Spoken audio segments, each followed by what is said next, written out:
দুর্নীতির অভিযোগে চলমান অনুসন্ধানের অংশ হিসেবে আওয়ামী লীগের সাবেক সংসদ সদস্য ও জনপ্রিয় সঙ্গীতশিল্পী মমতাজ বেগমের একাধিক স্থাবর সম্পত্তি জব্দের নির্দেশ দিয়েছেন আদালত।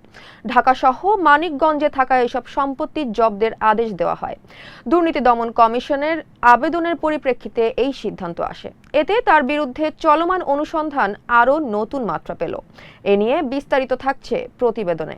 পদ্মা সেতু পদ্মা নদীতে এগিয়ে চলছে। মঙ্গলবার ১৩ জানুয়ারি ঢাকা মেট্রোপলিটন সিনিয়র স্পেশাল জজ আদালত এই আদেশ দেন। আদালতের বিচারক সাব্বির ফয়েজ দুদকের আবেদন মঞ্জুর করেন। দুদকের পক্ষ থেকে জানানো হয়, অনুসন্ধান চলাকালে সম্পত্তি হস্তান্তরের আশঙ্কা ছিল, সে কারণে জব্দের প্রয়োজন দেখা দেয়। আদালত বিষয়টি গুরুত্বের সঙ্গে বিবেচনা করেন।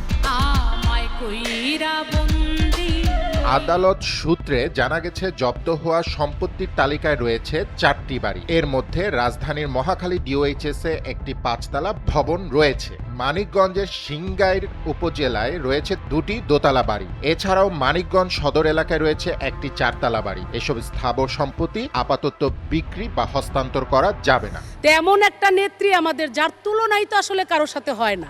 এছাড়া রাজধানীর পূর্বাচলে ৯ কাঠা আয়তনের একটি প্লটও জব্দের আওতায় রয়েছে। বিভিন্ন এলাকায় থাকা জমিও এই আদেশের অন্তর্ভুক্ত হয়েছে। মানিকগঞ্জে রয়েছে ৫% জমি, সিংগাইর উপজেলায় রয়েছে ৭% জমি। একই উপজেলার আরো ৪১২.৫১% জমি জব্দের নির্দেশ দেওয়া হয়েছে। আমার নেত্রী শেখ হাসিনা।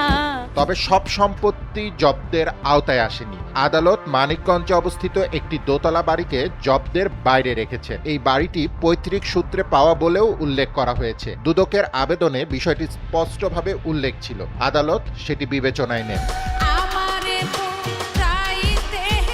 দুদকের আবেদনে বলা হয়েছে, মমতাজ বেগম ও তার স্বার্থ সংশ্লিষ্ট ব্যক্তি ও প্রতিষ্ঠানের বিরুদ্ধে অবৈধ সম্পদ অর্জনের অভিযোগ রয়েছে। পাশাপাশি অর্থ পাচারের অভিযোগেও অনুসন্ধান চলছে। তদন্ত চলাকালে এসব সম্পত্তি বিক্রি বা হস্তান্তর হলে প্রমাণ নষ্ট হতে পারে। তাই সুষ্ঠু তদন্ত নিশ্চিত করতে জব্দের আবেদন করা হয়। দুদকের উপপরিচালক মোহাম্মদ সিরাজুল ইসলাম আদালতে আবেদনটি উপস্থাপন করেন।